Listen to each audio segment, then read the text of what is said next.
Ciao amici, buongiorno, bentornati all'appuntamento meteo. Tutta la flotta peschereccia Chiogiotta è in mare, quindi la pesca è assicurata, in particolar modo le volanti per il pesce azzurro stanno pescando.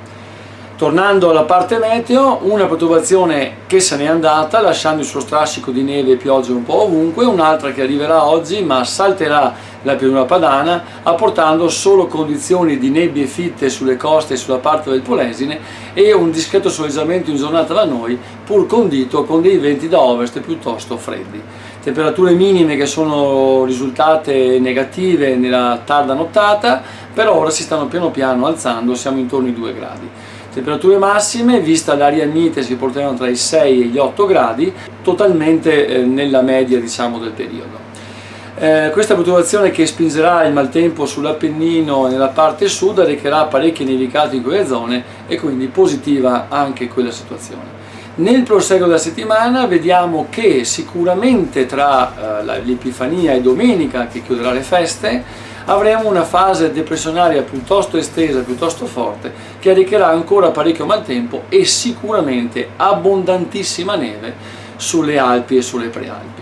Questo perché? Perché questa depressione collegata al vortice polare in abbassamento viene accompagnata da aria calda, quindi umida, da Ostro e da Libezzo, che naturalmente porterà parecchia umidità su uno strato molto freddo nella parte diciamo delle Alpi e quindi condizionerà il tempo e le nevicate in maniera cospicua nella parte terminale di questa settimana.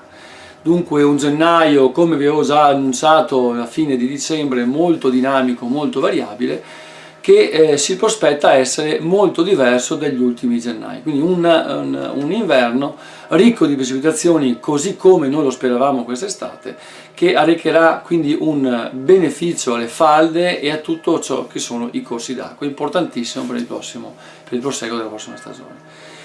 Quindi quello che vi posso dire è che probabilmente almeno fino al 15 del mese la situazione sarà più o meno la stessa, senza grandi abbassamenti di temperatura, anzi con aria abbastanza mite e con frequenti episodi perturbati.